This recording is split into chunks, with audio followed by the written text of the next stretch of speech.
I've said before on this channel that I've been waiting for someone to bring us a standalone all-in-one device with spinning platters for a long time. Rane even took that quote and they've used it in their promo video for this device.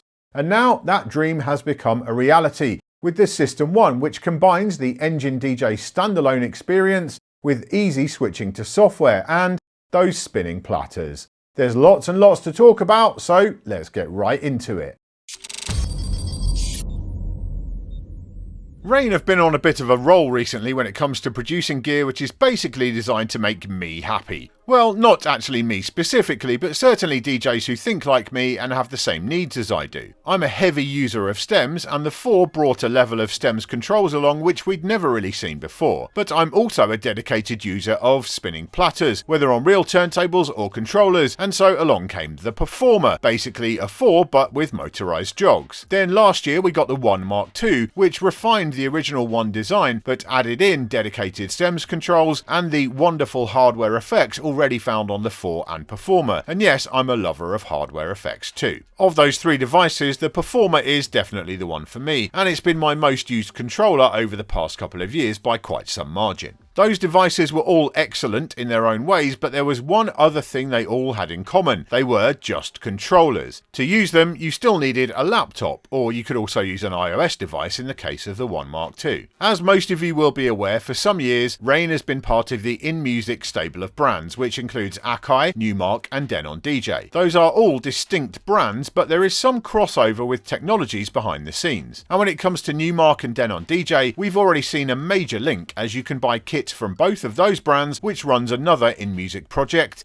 Engine DJ. That's been around since 2017, so getting on for a decade now, and it's the only competition against Rekordbox for a standalone ecosystem, meaning you can load up files onto a USB drive or something similar and play directly on hardware without a computer. There are still some benefits to playing with a laptop, which is why a lot of DJs still do that, even when they have the option to play standalone. You don't have to spend time exporting playlists onto drives, it's easier to navigate around a large music library on a laptop, and no standalone platform offers real-time stem analysis, yet. And whilst streaming music is now incorporated into most standalone gear, nobody has cracked the whole offline locker thing yet. You'll still need a laptop for that. But standalone has a lot of upsides too. You no longer have to take an expensive, fragile computer with you out to gigs, and it's trivial to carry terabytes of music around on tiny SSD drives or even USB sticks that fit in your pocket. From a performance perspective, I really do enjoy standalone too. There's something about it which makes me feel focused in a different way, and I love not having that big screen in my face. It can even be a help with fending off awkward requests, as with a laptop, people often assume you can easily get hold of any track they want. You actually can do that on standalone too with streaming services, but most audience members won't be aware of that. Out of the 2 standalone ecosystems, there's no doubt that Rekordbox is the dominant one, especially in venues. But thanks to devices like Denon DJ's Prime series and Numark's Mixstream models, Engine DJ also has a massive user base, particularly amongst mobile DJs and those who take their own setups to gigs. And in many ways, it's a lot more advanced, thanks to a lot of the features you'll see discussed later in this review. So let's get to the System 1 itself. In many respects, it's standard Rane stuff. All metal tank-like construction, the same kind of pots and buttons as we usually see. It's got the same spinning jog wheels as the ONE MKII, and the pad section with OLED displays is almost identical to the 4 and PERFOMER. The faders aren't new either. We've seen the excellent Mag 4 crossfader and precision feel-up faders on the ONE MKII and on the PERFOMER as well. It's shaped like the PERFOMER but is a little smaller, as you'd expect, as the System 1 is a 2, not 4-channel device. Thanks to all the extra internal tech, it actually weighs about a pound more than the PERFOMER at around 29.5 pounds. Still easy enough to carry around in a soft case though.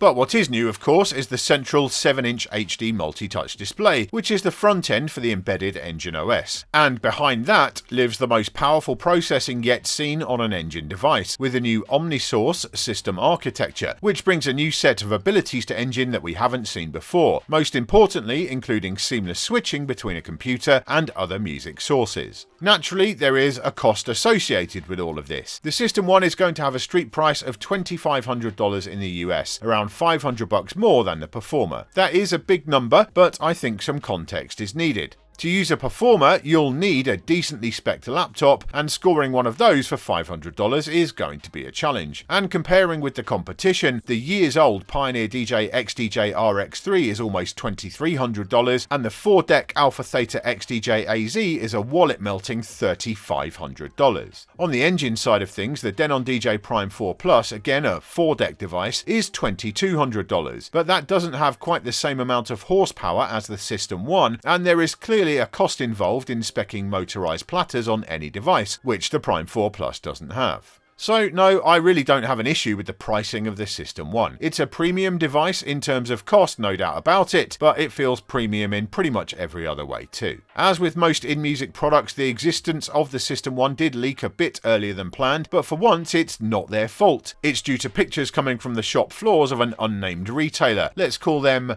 Ukulele Midpoint. And the reason they had units in the first place was that actually Rane have had this hardware locked off and stock in stores for some time now. I think originally they were debating on releasing it sooner, but decided to hold off in order to make sure buyers could find units on day one and to refine the much upgraded engine experience just that bit further. One upside of this is that accessory manufacturers have also had units too, so I've already been using a prototype deck saver. 12-inch skins will have skins at launch, and I'm sure we'll see dedicated cases and bags for the System 1 at the NAMM show. The main benefit of that delay for me, and for those of you watching this video, is that it means I've already had a System 1 in the lab for literally months. I've been testing the hardware, numerous beta versions of the OS, and the accompanying software during all that time. So this is absolutely my full review, not just a first look. And because I've put that time into testing for them, they've also given me a full day of exclusivity on YouTube before the main embargo date. That doesn't make this an all positive promo video, however. I do think the hardware is pretty spectacular, but there is still some room for improvement in some areas of Engine OS itself, which I'll discuss. So with that said, let's get into some more details.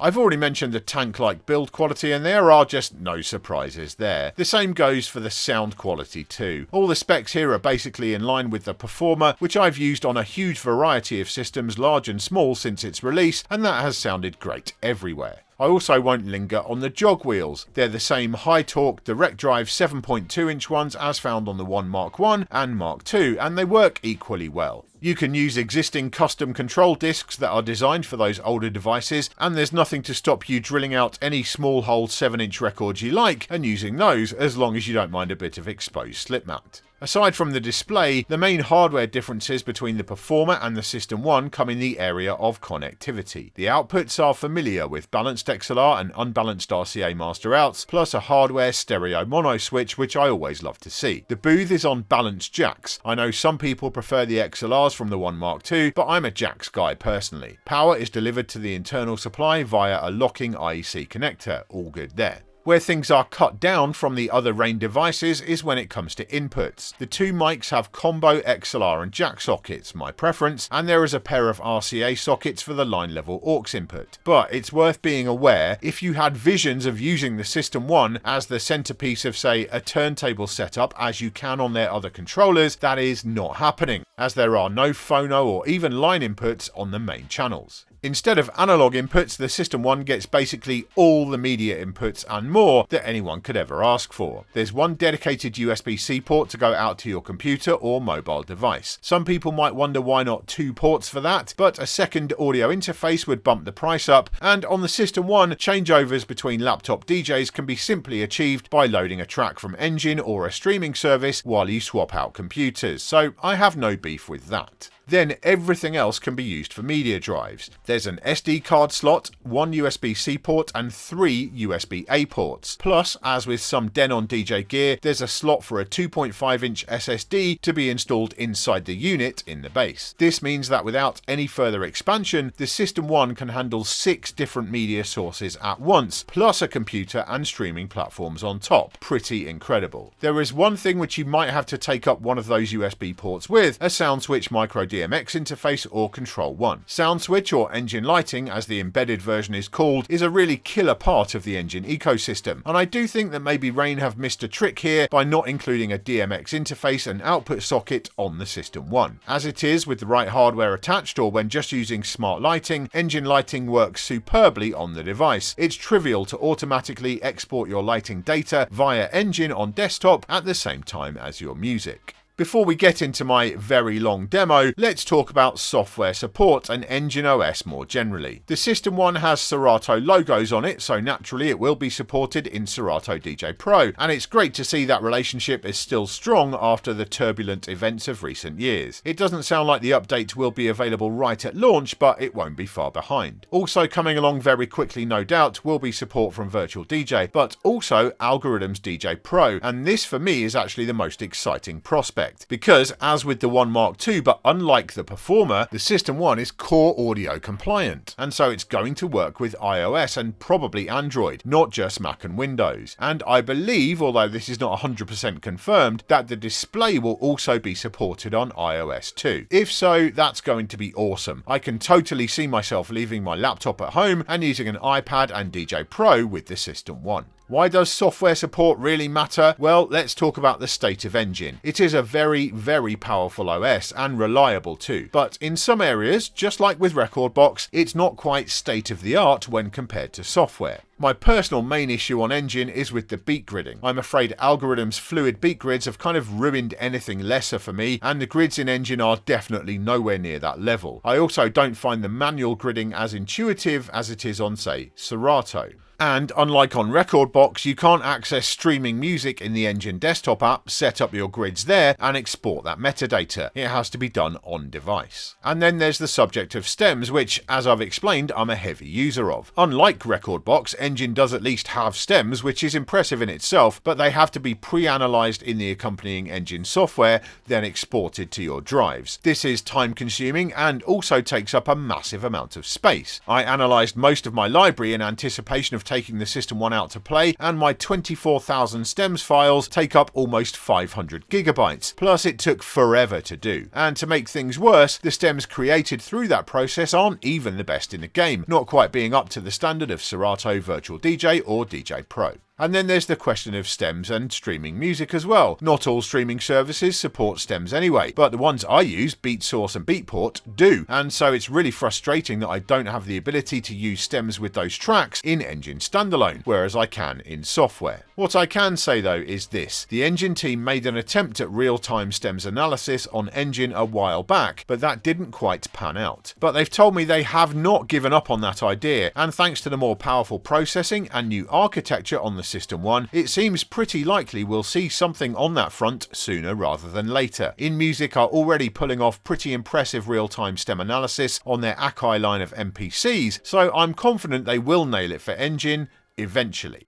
Frankly, it's only really those two things, the grids and stems limitations, that would currently stop me using Engine standalone exclusively for all my gigs. As it is, I could happily use it for lots of them already, and almost certainly will do. Because speaking of that more powerful processing and the new Omnisource architecture on the System 1, well, that's eliminated basically all the other problems I had with Engine standalone. Let's get into the demo, and I'll show you how.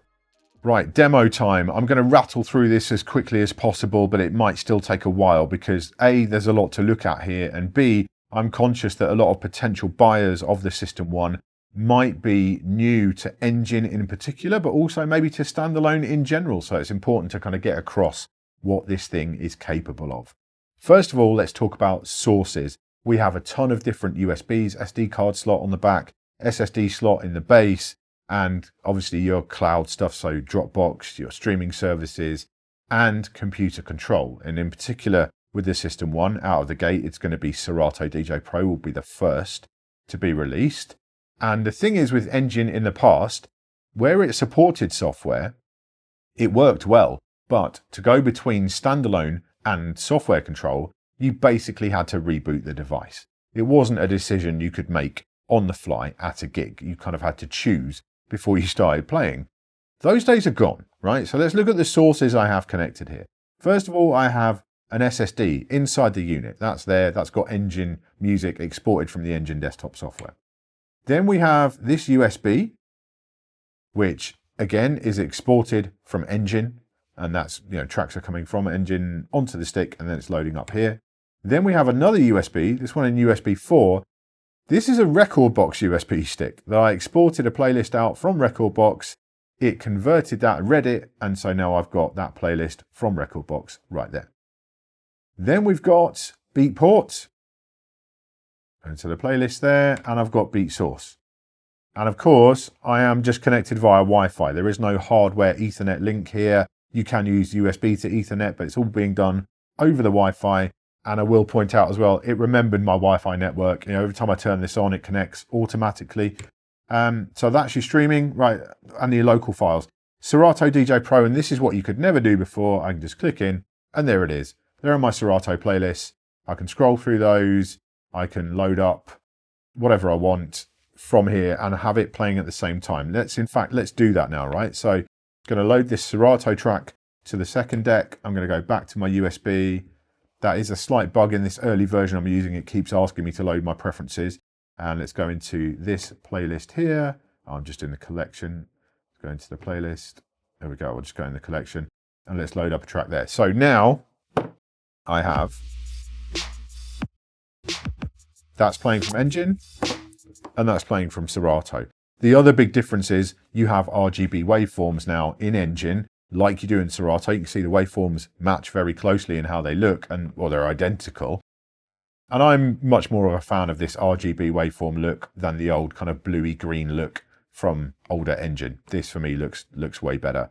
But as you can see, seamless, completely smooth. So I can be playing Serato over here. I can go into Beatport and let's load up a track from there. Let's go into one of these and just load this one. So there you go, I'm going to load that to deck 1. It's going to download it on the fly. And that's the thing as well. This does have on-the-fly analysis. Engine has had that for ages now. So whether you're plugging in like a USB stick on the rear with an MP3 file on it, or you're just loading from a streaming service, it will load. It will also save that metadata then to connected drives. So now I'm playing from Beatport on one side and I'm playing from Serato on the other. And again, seamless, easy switching between the two, just zero fuss with that whatsoever. Love that. So let's look more at the browsing, right? I'm going to go back to my USB because this has like the most options for browsing. We can use the knob to kind of jump in to our particular bits, or we can just touch on it. It's going to make the playlist full screen. And I'm going to scroll through with my finger, or I can scroll using the browse knob. And then we can swipe left and that will add a track into our prepare crate, or I can swipe right and it will load a track to the deck. I'm sitting at a really bad angle for this touchscreen. The touchscreen is very responsive, it's great. So I can choose to load that track over there. There we go. And again, I'm now playing a local USB stored file here and the Serato track over here. And we can see, we'll look at this playback display in a minute, but let's go back to this, right? So all of these sources are kind of delineated separately apart, but you can add in to that prepare crate. So if I go into that prepare crate, you can see in here, I have Beatsource tracks, local tracks, Beatport tracks, all in there together in the prepare crate. So if you want to build yourself a crate on the fly with different sources in it, you can absolutely do that. What I can't do, at least in the version of Serato I've been playing with, you can't add in Serato tracks to that prepare crate. I feel like that's probably not going to be possible, but yeah, it's, we've got the option with everything else. Now, we have the track preview, which I keep forgetting to mention. So when I touch on that, I am now listening. It's going to download it to cache. I'm listening to those tracks in my headphones. You can't hear them because they're just coming through my headphones. But yeah, so you got that as your track preview is always there. Let's go back to the playlist there. Click through into that one again. Right, and we can see I've got my stems. I've analyzed my stems for all these tracks in Engine previously. We can create a playlist, so we can go in, use the pencil icon, create a playlist and drag tracks to it. We can also then choose text display right there from the browse menu. For me on this display, this is a bit small. I like the larger size, but obviously it's your eyes. You can choose what you want. Then we have the ability to load a playlist to a deck. So you can just load a playlist up for like cocktail hour or something, and you can choose the crossfade time in the settings. We've got our filters, so our match. So we can match, choose our own parameters there, and then when we hit the match, it will cut down that playlist to the point where you've just got the stuff that matches your parameters. And then we've got sorting options. We can sort by all of these different fields, title, BPM, key, etc. And we can choose ascending or descending order. You'll note as well when we're browsing, we've always got displays here at the bottom showing elapsed or remain time and the track title and the BPM, etc. So you've still got access to that while you're browsing around.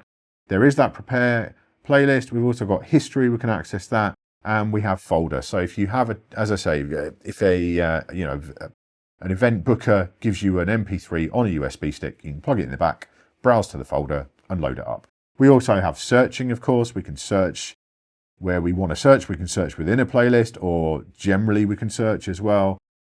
So the search is all there. Let's go back to the playlist again, and let's come out of the browse. Yeah, I think we're done with the browse. Let's go into now this playback display. So we can adjust the waveform zoom by pinching, or you can set it in settings to be done with a knob instead. As you can see, we have these. We have the overview waveforms, and we have the larger waveform. Then all of this up here, much of this is optional. Like, you can turn off the artwork and everything else. We've got the BPM display, whether it's the lead deck or not, the loop length and beat jump length display there too. Let's go into the menu page now, right? So here we have the control center, continuous play on or off, crossfader, you can enable or disable it if you don't use a crossfader because there's no assignment on here. Able to link, turn it on and off. Beat grid edit mode, you can access that by holding down the browse knobs too. Bluetooth we'll look at in a minute, and you can enable software effects or not. I feel like you'll see there's so many effects on here. No one's going to want to mess with software effects unless there's a specific one that you like to use. Layout mode, right? So this is not new to Engine. This has been there for a while.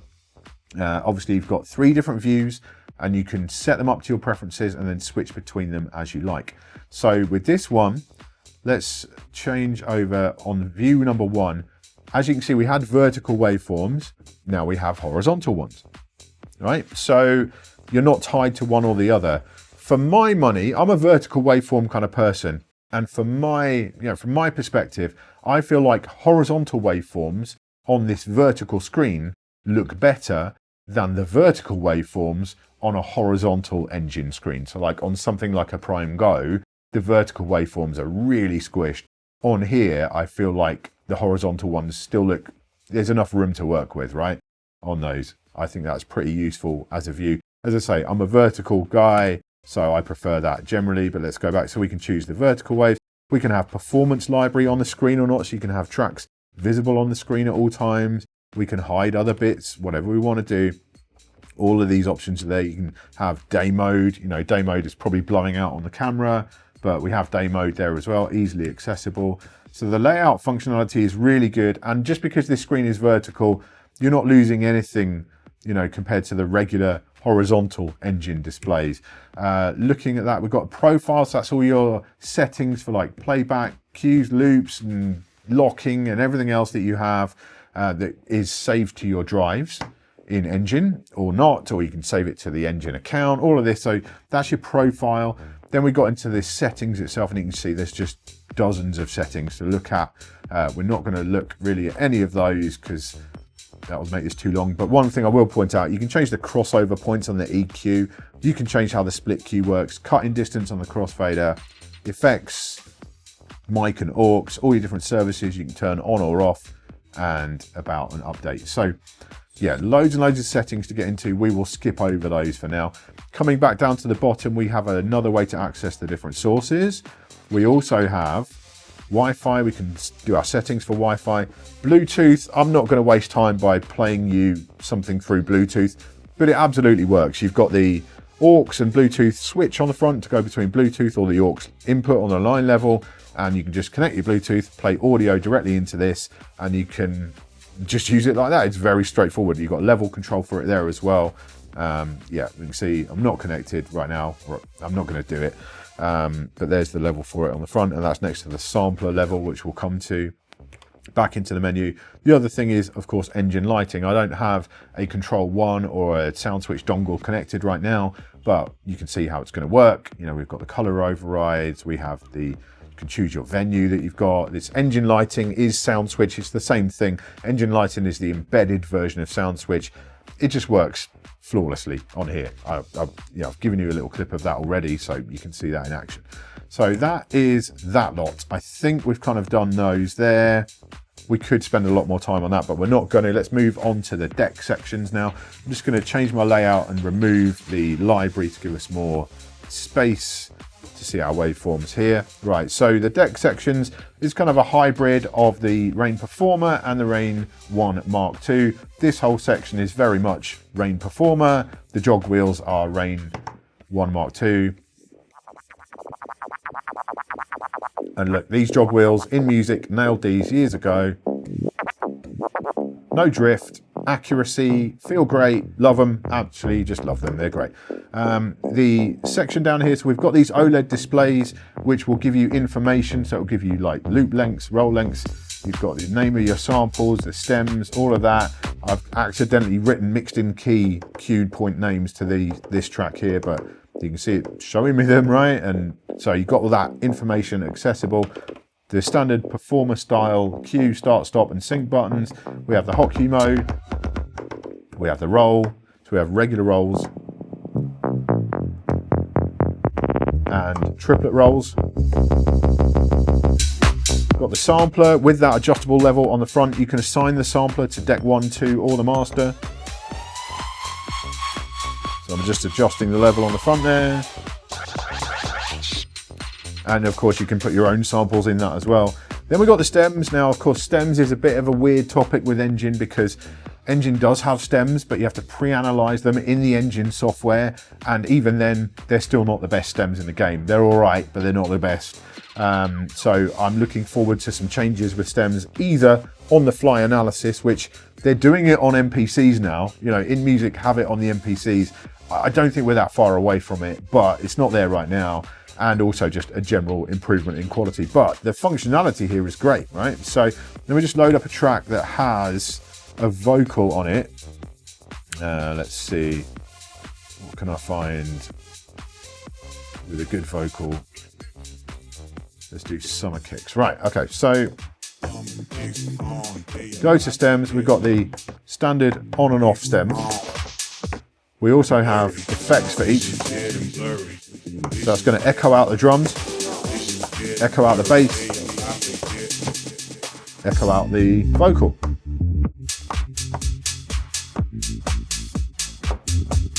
And I love having those little echoes out with stems. I think it just makes for a cleaner sound as you're transitioning around.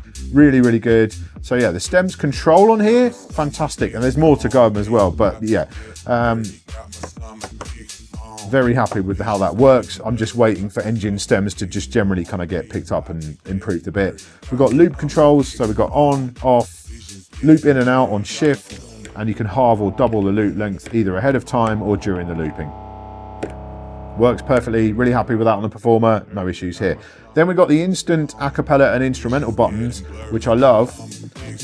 And we've got the option there, by default, they do this. Just cuts, right? But in the settings, you can go in and you can switch it over. So we've got stem effects as the default.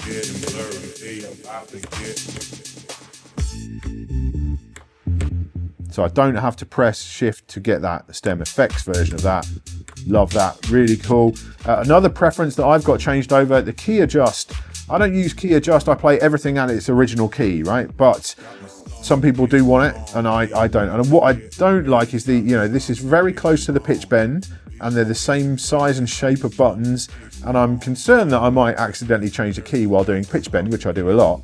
So you can activate a long press for key adjust. So right now, nothing's changing.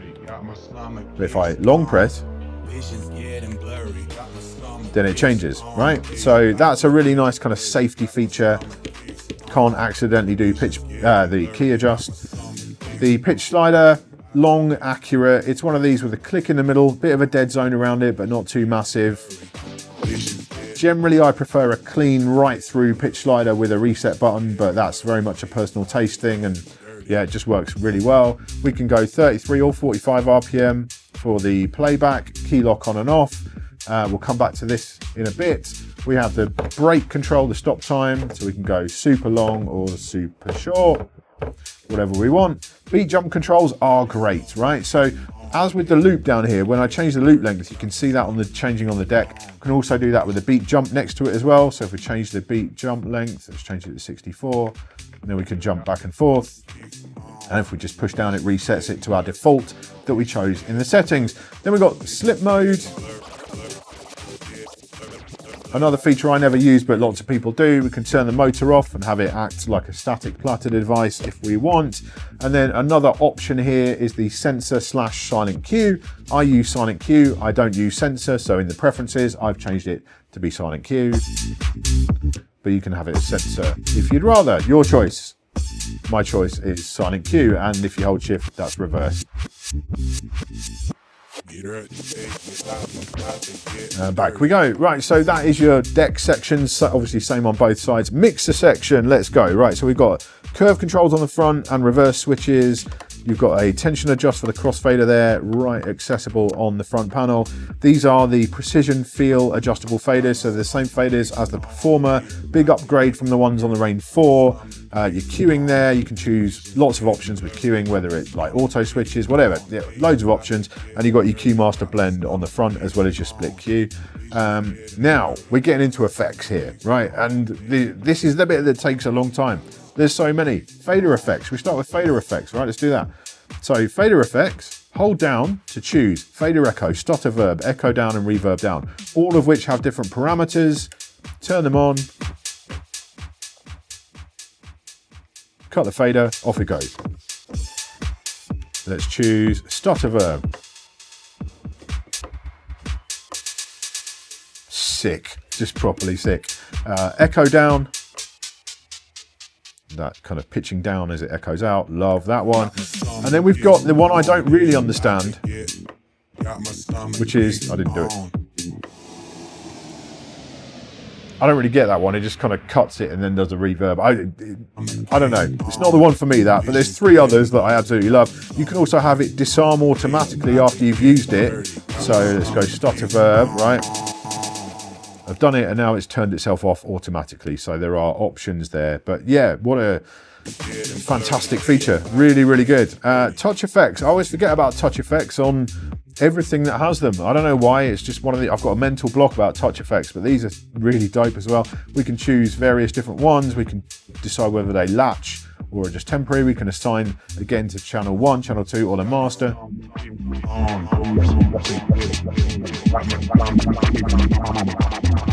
Let's choose a different one. Let's do filter dub echo.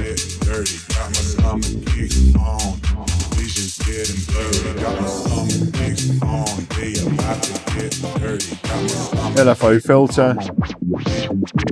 You've got your beat divisions on the screen there.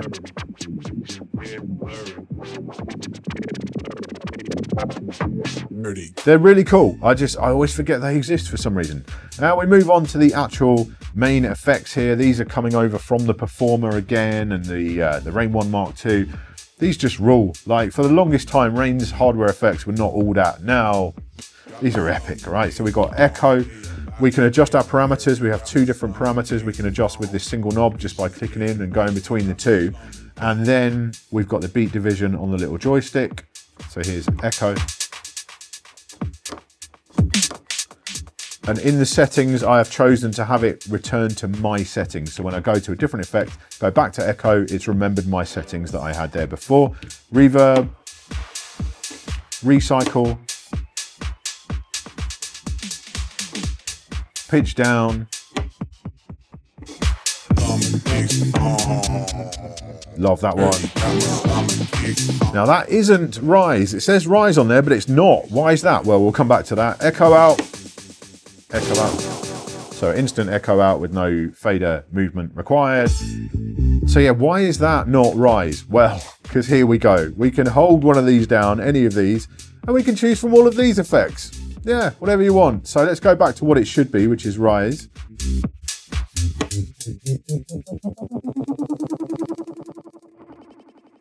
And it will remember, again, through power cycles. So, you know, it will save that. It remembered that through a power cycle. I changed that the last time I was using this device.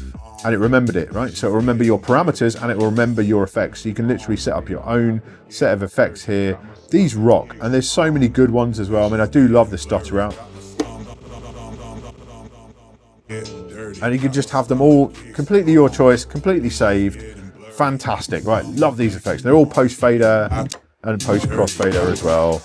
And the paddles are good. Yeah, just love it. Fantastic effect suite. But there are more effects. Why not? Let's have more effects. Let's have the sweep effects, right? So we can go in, hold that down. We've got filter with adjustable resonance. Go in there and change the resonance there. We've got, I love the wash effect. We've got noise, and the good thing with the noise is you can adjust the level of the noise. Because sometimes I find the white noise effects on stuff are too loud or too quiet. You've got reverb and dub echo as well. So tons to choose from when it comes to those sweep effects as well. Yeah, as you can see, just tons and tons of effects to work with on here. Now we come up to the EQs. As I say, you can change the cutoff points for the EQs. There's not a lot of point demonstrating the EQs to you. They are full kill, of course, but yeah, you can choose your crossover points. Then we've got the gain control. Then we have more stems as well. Why not more stems? Stem EQ, why not? Right? Hit stem level, drums, melody and bass, and then vocal. And the thing with the stem level is that you have the ability to boost a stem, which you can't do with the other ways of controlling it. Personally, I don't really care about that very much. I am a stem effects kind of person, but if you're not, well, you know, you can use the stem EQs. So I can boost the melody, I can boost the drums and cut everything else. It's just a different way of working. The one thing I will point out as well, we've got the stem level active right now. If I come out of that and back to EQ, you'll notice this is now flashing, and that's telling me that my stems are not reset all to 12 o'clock. It's just a little visual indicator to say my stems are still doing something underneath. Go back into that, come out of that, now that is not illuminated. So yeah, that's clever as well. Nice little extra bit there. I think that's all the controls, right? We've got a couple of other bits. We have favorite playlists we can actually save there. So in theory, this should work. This might not work, I don't know, let's see. If I hit B, there we go, it's jumped into Serato. I saved a Serato playlist to my favorite there. Back into A, and that's a slight bug in this early version I'm using. It wants me to load my profile again, but there you go, back. So I'm going between a USB drive and Serato with my favorite playlist there. Awesome, just really nice feature. You can save them and remove them on the fly. Then the final thing I think I want to talk about, I think I've covered everything. We're going to get into the mic and stuff now here as well, right? These are your global settings on the right hand side. Let's hit this. I'm going to save that one for a minute. We've got the channels. You can switch over manually to computer or engine. Mic and aux. So we've got on each one, we've got a 2-band EQ, high and low on the 2 mics. The first mic has ducking on it and an on-off switch.